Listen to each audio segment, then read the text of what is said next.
Hello, my name is Vicki Bressman, and I'm going to do a speech on legalizing gay marriage. This is my audience.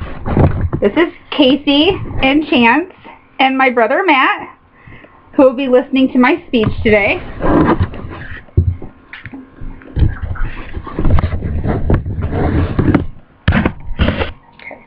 I'm here today to speak to you about legalizing gay marriage.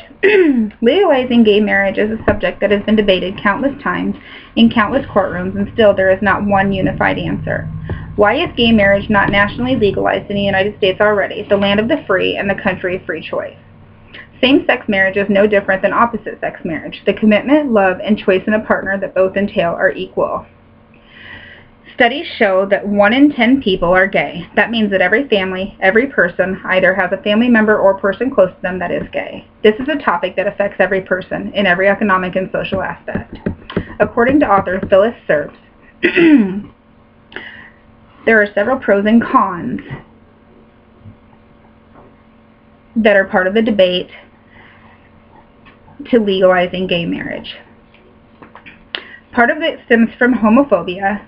Some of the arguments have been presented by people who otherwise support gay rights.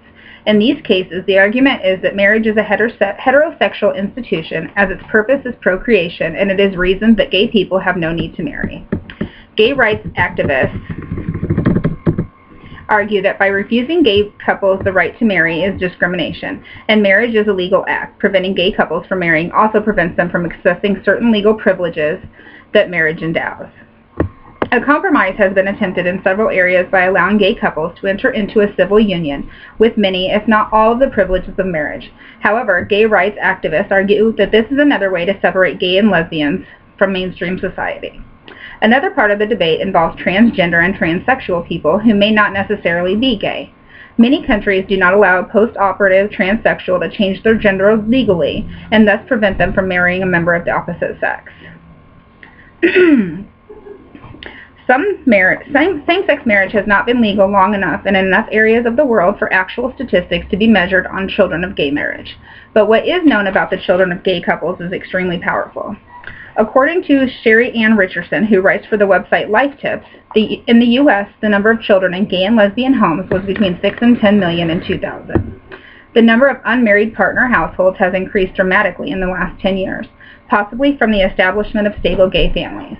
In 1990, 3 million unmarried partnerships existed in America, but by 2000 the number was over 5 million. Although this number includes heterosexual couples, in 2005 more than 4.8 million households were unmarried heterosexual partnerships, which, if the increase was stable, indicates roughly 1.5 million gay partnerships in America today. Roughly 1/3 of lesbian couples and 1/5 of gay male couples have children. Opponents of same-sex marriage, like the Church of Jesus Christ of Latter-day Saints, for instance, state that children are raised best when raised by a mother and a father, and that legalizing gay marriage would be contrary to what is in the best interest of the children. These opponents also believe that the underlying purpose of marriage is to have and raise children, and that same-sex couples lack the ability to procreate the natural way. Supporters of same-sex marriage believe that opening marriage to gay and lesbian couples actually protects the right of all married couples and of children raised by same-sex couples, and does not affect the rights of traditional married couples and their children, whether natural or adopted. Same-sex marriage supporters also use the definition of marriage, which is defined as a license to intercourse and a license to the treating of a wife as a possession of her husband, has already changed dramatically by the progress of the people. This reminds us that the equality that men and women have in modern marriage and in modern society have developed and changed, just as the issue of gay marriage has developed and changed. Oliver White is a prime example as to the support of gay marriage. He is a preacher at the United Church of Christ who is indeed a supporter to same-sex couples.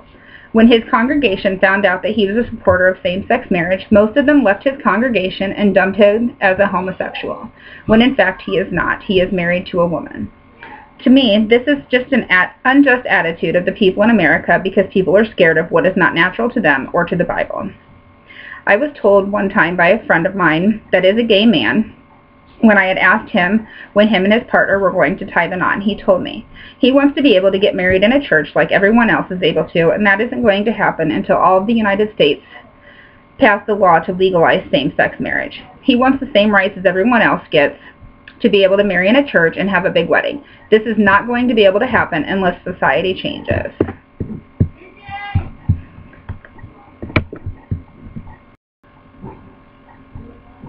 I really didn't have any props for my speech. The only thing that I could come up with was a ring that I borrowed from a friend of mine who was in a civil union, and this is her life partner ring.